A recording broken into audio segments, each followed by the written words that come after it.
جسے چاہے عزتیں عطا فرما دیتا ہے، جسے چاہے تو ذلتوں کے گڑھوں میں ڈال دیتا ہے۔ اور ساتھ ہی فرمایا وَلِلَّهِ الْعِزَّةُ وَلِرَسُولِهِ، پھر یہ عزت اس کے رسول کے لیے، یہ عزت اس کے رسول کے لیے ہے۔ ساتھ ہی رب نے فرمایا وَلِلْمُؤْمِنِينَ، کہ جن کے دلوں کے اندر حضور بستے ہیں نا، جن کے دلوں میں حضور بستے ہیں، یعنی مومن ہیں، ایمان والے ہیں، رب نے فرمایا یہ عزت پھر ان مومنین کے لیے وَلَٰكِنَّ الْمُنَافِقِينَ لَا يَعْلَمُونَ، فرمایا لیکن یہ منافق اس بات کو نہیں سمجھتے، وہ نہیں جانتے۔ تو عزت خدا دیتا ہے، کائنات کے اندر سب سے بڑھ کر اگر اس نے کسی کو عزت دی ہے تو وہ آمنہ کا لال ہے، عبداللہ کا درر یتیم ہے۔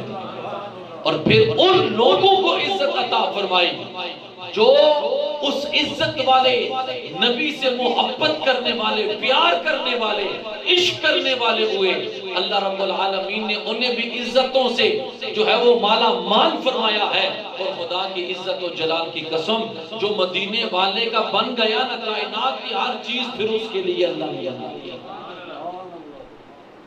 قلندر لاہوری نے کہا نا کہ محمد سے وفا تو نے تو ہم تیرے ہیں، کہ محمد سے وفا تو نے تو ہم تیرے ہیں، یہ جہاں چیز ہے کیا وہ قلم تیرے۔ حضور کا بن کے تو دیکھنا، حضور کی غلامی میں آ کر تو دیکھنا، حضور سے محبت کر کے تو دیکھنا، حضور سے عشق کر کے تو دیکھنا۔ جن لوگوں نے حضور سے محبت کیا ان کے نام اسی طرح چمکتے نظر آتے ہیں جس طرح آج بابا عمر الدین رحمانی کے نظر آتے ہیں۔ یہ حضور سے وفا کا صلہ ملتا ہے، یہ حضور سے محبت کا صلہ ملتا ہے، یہ حضور کی تعظیم کا صلہ ملتا ہے، یہ حضور صلی اللہ علیہ وسلم کی تکریم کا صلہ انسان کو ملتا ہے۔ اور حضور صلی اللہ علیہ وسلم سے جس نے بھی محبت کی، پیار کیا، عشق کیا، اللہ رب العالمین نے اس کی نسلوں کو بھی سنبھال کے رکھا ہے، ان کی عزتوں میں رب نے اضافہ فرمایا ہے۔ اور آخر میں یہ بات بھی میں ضروری سمجھتا ہوں کہ حضور کا میلاد کا یہ مہینہ ہے، حضور کی ولادت کا یہ مہینہ، خوشی کا اظہار کریں، گھر کو سجا کے بتائیں، جھنڈے لگا کے بتائیں، جو طریقہ آپ کو اچھا لگتا ہے اس انداز سے خوشی کا اظہار کریں۔ فَلْيَفْرَحُوا، یہ میں تو نہیں کہتا نا، اللہ کا قرآن کہتا ہے نا، خوشی کا اظہار کرو، فَلْيَفْرَحُوا، خوشی مناؤ۔ لیکن صرف ہم انہی باتوں تک نہ رہیں، حضور صلی اللہ تعالیٰ علیہ وآلہ وسلم سے محبت اور پیار، اس کا بھی کوئی تقاضا ہے۔ تقاضا سب سے پہلے یہ ہے کہ ہم 5 وقت کے نمازی بن جائیں۔ جہاں ہم میلاد منا کر حضور صلی اللہ علیہ وآلہ وسلم کے ہم کہتے ہیں کہ ہم ان کو خوش کرتے ہیں، تو 11 مہینے بھی ہمارا حق بنتا ہے کہ ہم جب حی علی الصلاۃ حی علی الفلاح کی صدا بلند ہو، سر سجدے میں رکھیں، مصطفیٰ کی آنکھوں کو ٹھنڈک مل جائے۔ اپنے ماں باپ کی تکریم کریں، ماں باپ کی عزت کریں۔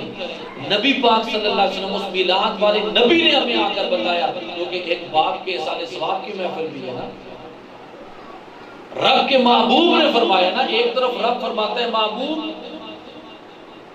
انہیں بتائیں نا، وَقَضَىٰ رَبُّكَ أَلَّا تَعْبُدُوا إِلَّا إِيَّاهُ وَبِالْوَالِدَيْنِ إِحْسَانًا إِمَّا يَبْلُغَنَّ عِندَكَ الْكِبَرَ أَحَدُهُمَا أَوْ كِلَاهُمَا فَلَا تَقُل لَّهُمَا أُفٍّ وَلَا تَنْهَرْهُمَا وَقُل لَّهُمَا قَوْلًا كَرِيمًا۔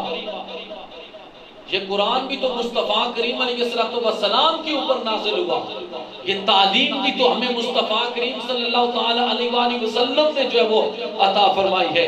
یہ انہی کا پیغام ہے جو امت تک پہنچا ہے کہ جب یہ بڑھاپے کو پہنچ جائے ان کے آگے اف تک نہ کہو، انہیں جھڑکو بھی مت۔ اس نبی نے ہمیں بتایا ہے کہ اگر رب کی رضا چاہتا ہے نا تو وہ باپ کی رضا کے اندر شامل ہے، رب کی ناراضگی باپ کی ناراضگی کے اندر ہے۔ اور فرمایا اور باپ کون ہے؟ الوالد اوسط من ابواب الجنہ، باپ جنت کا مرکزی دروازہ ہے۔